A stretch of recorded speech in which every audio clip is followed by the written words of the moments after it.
One problem of our global society is the sustainability of solar and wind energy. Our society has been forced into the reliance on fossil fuels. We have been relying on these energy sources for everyday needs such as transportation, housing, and machinery, which have brought the globe to an idea that if fossil fuels run out, the global effect on economies and political systems of many countries will be overwhelming. This problem impacts everyone. It impacts everyone because, especially to our generation and ones to come, the everyday tasks or jobs requiring fossil fuels, from driving to work, bringing heat to a house, or flying a plane, all of these require some type of fossil fuel. The population of the world has increased astonishingly ever since the oil became the leading source of power. We as a society can't live without oil in our everyday lives. Daily we use so much oil that oil production is on a decline. These fossil fuels cannot be abandoned too quickly, since too many of the necessities we use in daily life will not be able to function. Consequently, the efforts for the ability to switch to renewable energies halts because of this whole society has fallen into. We want to use solar power and wind energy, but we can't because of the increase of fossil fuel production and peak oil, and historically by the beginning of the Industrial Revolution and advances in early transportation. Due to the huge increase in global population, the need for a reliable energy source to fulfill the daily needs around the world ultimately leads to the use of fossil fuels and eventually peak oil. The peak at which oil becomes maximally produced is called peak oil. We have consumed half of the world's total oil reserve, which is about 2.5 trillion barrels of conventional oil in the ground, at a current rate of over 30 billion barrels a year, meaning the world nears its peak of production. Oil is now being produced at 4 times the rate at which oil is being discovered. This rate does not agree with Middle Eastern countries because they combine for 73% of the world's oil production. This means that when peak oil occurs, due to the rise in population and the necessity for more oil, these countries will not expect the unplanned decline of production and will cause economic collapse. Furthermore, the global production of oil rises 2% every year. By the year 2025, the global economy needs 50% more oil, to which Saudi Arabia needs to double their production. If we as a population do not get the necessary amount of fuel needed for normal everyday tasks, and if oil companies don't produce enough for use, our economies will go, our countries will go, unless we switch to renewable energies. As the years progress, the amount of oil needed to produce cannot be achieved due to peak oil. Furthermore, if we try to redirect the energy focus from oil to renewable energy, there won't be enough time to replace an energy source as cheap, abundant, and versatile as oil. No energy source will have the ability to stabilize or run the world as well as oil can. Too many people in the world today, such as us young children, rely on non-renewable energy sources, resulting in a backwards approach to renewable energy sources. Usage of oil and gas for transportation continues to rise every year. Every day, billions of people use automobiles, planes, industrial machines, and heating for houses. To power these very needs for daily life, the modes of transportation rely on the power of fossil fuels to go about today. Global transportation accounts for 61.5% of the world's oil consumption and 25% of the world's energy demand. Along with cars, them heavy big rigs consume greater amounts of oil. Every type of transportation has high or low fuel efficiency. This is called miles per gallon.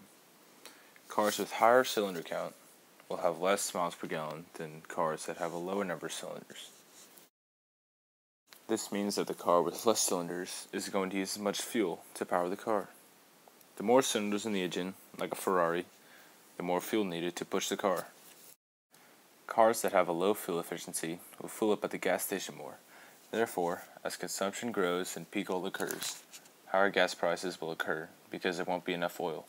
Society isn't going to be rescued by alternative fuels or energies. No amount of alternative fuels will allow us to continue running what we're running the way we're running it. Since oil controls the majority of our modes of transportation, and since we use transportation so often to transport and deliver goods, switching to renewable energy sources to power our transports would not be sufficient enough to make up for the loss of oil. Beginning at the start of the Industrial Revolution, oil has grown to be used as the main source of energy for the whole world. Before the global dependence on oil, humans mainly used manpower and animals for agricultural purposes, to travel from town to town or transport goods by carriage. The Industrial Revolution was a turning point in how the globe functioned politically and economically. Industrialization marked a shift to powered, special-purpose machinery, factories, and mass production. During this important revolution, fossil fuels seemed to be the ideal energy source. Steam locomotives, the most useful machines of the Industrial Revolution, used coal as a fuel source from early on to compensate for a lack of firewood and charcoal. Not only was an infinite supply of coal available on the surface, but it could be used in its natural form. Much of eastern and central China have been choking in heavily polluted air since this weekend, so it may be a surprise to some that China is the world's largest investor in green energy. Next, our correspondent from Canada looks at the good and bad of China's role in the global renewable energy sector. This week, China promised to join the International Renewable Energy Agency in efforts to switch the world to wind, solar, and hydropower, but some have questioned how helpful Chinese investment in renewable energy technology will actually be. Over the weekend, the air in Beijing and 30 other Chinese cities turned toxic. Off-the-chart readings of tiny pollutants that can penetrate the lungs has had hospitals reporting a surge in patients with respiratory diseases.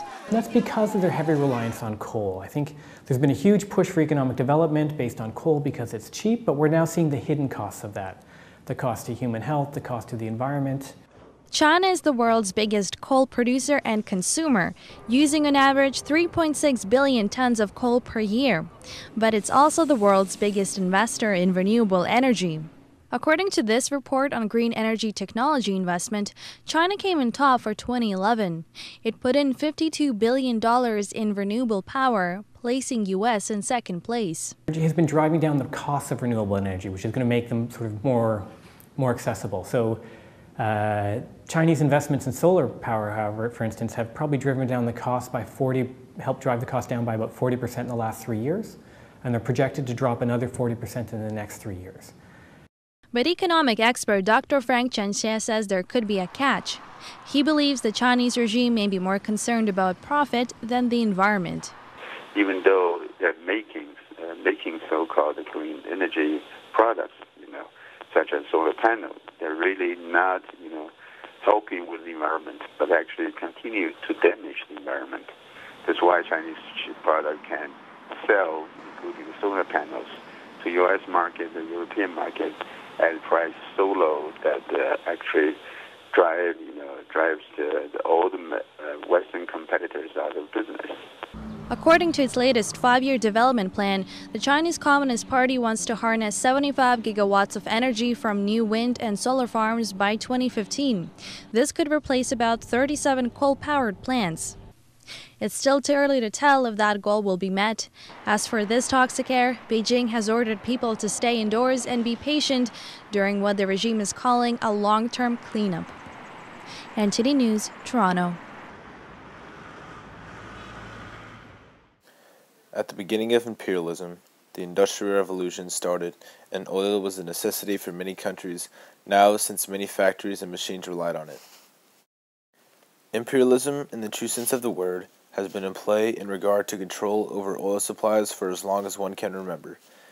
With the easy ability to take as much oil as needed from a country, countries like Britain and China grew the market of oil into a global necessity.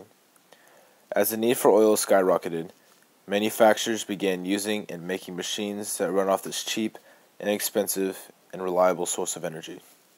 The basic need for power and control over these countries is the obsession with international politics. To be the bigger power, a governmental, political, and economically advanced country must be able to obtain and trade oil for gained international recognition, which Britain already had in mind. The great need for power and the resource of oil ultimately changed how nations controlled the economic demand. Adapting to new types of energies has been hard for us given that some global economies rely on the extraction and transportation of oil throughout the world. Furthermore, for many of us, the cars we use to drive from destination to destination require oil to power the advanced machine. The current race by industries and governments to develop sustainable energy technologies that can replace these harmful and depleting fossil fuels will not prove sufficient, and that this will require substantial adjustments in many operating assumptions of modern society.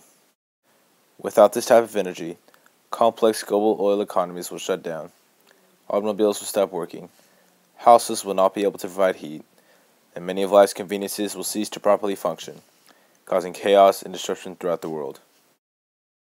The production of conventional oil appears stuck on a plateau of 75 million barrels per day.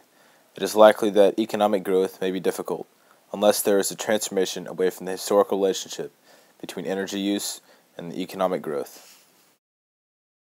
Solar power, wind energy, and other renewable sources of energy are being prioritized in the modern era by the increase of extraction and uses of fossil fuels and natural gas, and historically by the beginning of the Industrial Revolution and imperialism.